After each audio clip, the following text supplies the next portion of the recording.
নমস্কার, রিতা সিউকে কিচেনে আপনাদের সকলকে স্বাগতম। আজ আমি ভিন্ন স্বাদের একটি রুই মাছের রেসিপি শেয়ার করব। আশা করি আপনাদের ভালো লাগবে। পেঁয়াজ ছাড়াই আমি এই রেসিপিটি তৈরি করব, তবে খেতে কিন্তু অসাধারণ হয়। এই রেসিপিটি তৈরির জন্য প্রথমে একটি স্পেশাল মশলা তৈরি করতে হবে। এর জন্য প্লেটে নিয়ে নিলাম 4টি কাঁচামরিচ, 3টি শুকনা মরিচ, 2 ইঞ্চি লম্বা আদা এভাবে স্লাইস করে কেটে নিয়েছি এবং কয়েক টুকরো রসুন, 1 টেবিল স্পুন জিরা এবং হাফ টি স্পুন মৌরি। এখন একটি বোলে সামান্য জল দিয়ে এগুলি 15 মিনিট ভিজিয়ে রাখবো। ভিজিয়ে রাখলে পেস্ট করতে সুবিধা হয়। এবার একটি টমেটো চপ করে নিয়েছি, এই টমেটোও আমি পেস্ট করে নিয়ে নেব। 1 টেবিল স্পুন কালো সরিষা এবং হাফ টেবিল স্পুন হলুদ সরিষা একটি মরিচ দিয়ে আমি এভাবে বেটে নিয়েছি। একটি বোলে 5 পিস মাছ পরিষ্কার করে ধুয়ে নিয়েছি। ধুয়ে নিয়ে স্বাদমতো লবণ এবং 1 টিস্পুন হলুদ, half teaspoon Kashmiri chilli powder, সাথে দিয়ে দিলাম আরও 1 টিস্পুনের মতো সরিষার তেল। এখন সব কিছু মাছের সাথে ভালো করে ডলে ডলে মাখিয়ে নেব। মেখে আমি 10 মিনিটের জন্য রেস্টে রেখে দেব।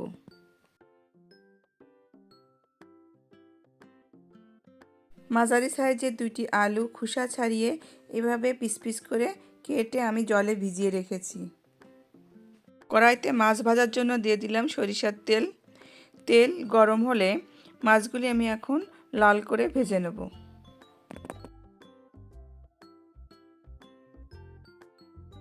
মাছের এক সাইড ভাজা হয়ে গেলে আমি এভাবে উল্টিয়ে দিলাম। 2 পিঠই এভাবে লাল করে ভেজে নিতে হবে। মাছের 2 পিঠ এভাবে ভাজা হয়ে গেলে এখন মাছগুলি কড়াই থেকে তুলে নেব। তুলে নিয়ে ওই তেলের ভিতরেই দিয়ে দেব আলু। আলুও আমি মাছের মতো এভাবে লাল করে ভেজে নেব। আলু ভাজার জন্য এর ভিতর দিয়ে দিলাম স্বাদমতো লবণ এবং হাফ টি স্পুন হলুদ।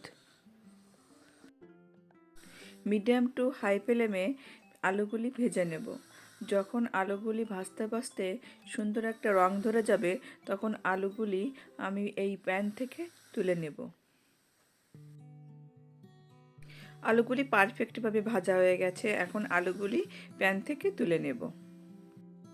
এখন প্যানে নিয়ে নিলাম সরিষার তেল। সরিষার তেল ভালোভাবে গরম হয়ে গেলে আমি যে স্পেশাল মশলা তৈরি করে রেখেছিলাম সেই মশলা এখন এই তেলের মধ্যে ভেজে নিতে হবে। আরও তার সাথে দিয়ে দিলাম 1 টিস্পুন হলুদ এবং half teaspoon Kashmiri chilli powder. ঝালের জন্য দিয়ে দিলাম হাফ টিস্পুন মরিচের গুঁড়া। এখন সব কিছু ভালো করে ভেজে নিতে হবে। এই পর্যায়ে হলুদ এবং মরিচের গুঁড়া দিলে রান্নায় সুন্দর একটা কালার আসে, তাই আপনারা এই সময়েই মশলার সাথে হলুদ এবং মরিচের গুঁড়া দেওয়ার চেষ্টা করবেন।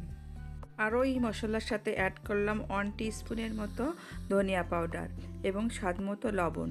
সব কিছু ভালো করে নেড়েচেড়ে কষিয়ে নিতে হবে। এই মশলা একটু সময় নিয়ে কষিয়ে নিতে হবে। মশলা কষানো যত ভালো হবে, রান্নার টেস্টও কিন্তু তত ভালো হবে। 3 মিনিট ভালো করে কষিয়ে নেওয়ার পর এর ভিতর দিয়ে দিলাম সরিষা বাটা। সরিষা বাটা দিয়ে ভালো করে নেড়েচেড়ে মিশিয়ে নিতে হবে। এখন অ্যাড করব টমেটো পেস্ট। টমেটো পেস্ট ভালো করে কষিয়ে নিতে হবে। এমনভাবে ভেজে নিতে হবে যাতে টমেটোর কাঁচা গন্ধটা চলে যায়। 2 মিনিটের জন্য ঢাকনা দিয়ে ঢেকে দেব। ঢাকনা উঠিয়ে মশলা আবারও নেড়েচেড়ে দেব যাতে মশলা তলায় লেগে না যায়। এভাবে কষাতে কষাতে যখন মশলা থেকে তেল সেপারেট হয়ে যাবে, তখনই বুঝতে হবে যে আমার মশলা ভাজা হয়ে গেছে। এই পর্যায়ে আমি যোগ করব 2 কাপ গরম জল। গরম জল দিয়ে মশলার সাথে জল ভালো করে নেড়েচেড়ে মিশিয়ে দিয়ে আবারও ঢাকনা দিয়ে ঢেকে দেবো ফুটে ওঠা পর্যন্ত। এ পর্যায়ে চুলার আঁচ অবশ্যই হাইতে থাকবে। 3-4 মিনিট এভাবে ফুটিয়ে নেওয়ার পর আমি অ্যাড করব ভেজে রাখা আলু এবং মাছ। তারপর ঢাকনা দিয়ে ঢেকে দেব আবারও 5 মিনিট রান্না হওয়ার জন্য। এ পর্যায়ে চুলার আঁচ কমিয়ে হাই থেকে মিডিয়ামে রাখতে হবে। 5 মিনিট পর ঢাকনা সরিয়ে মাছের পিসগুলি খুব সাবধানে উল্টিয়ে দিলাম। চুলার আঁচ মিডিয়াম টু লোয়ের ভিতরে রেখে আরও 3 মিনিট এভাবে রান্না করলাম। তারপর এখন দিয়ে দিলাম কাঁচা লঙ্কা চেরা এবং ধনেপাতা কুচি। এখন চুলার আঁচ বন্ধ করে দিয়ে 2 মিনিট স্ট্যান্ডিং টাইমে রেখে দেব। তৈরি হয়ে গেল আমার দারুণ স্বাদের রুই মাছের কারি।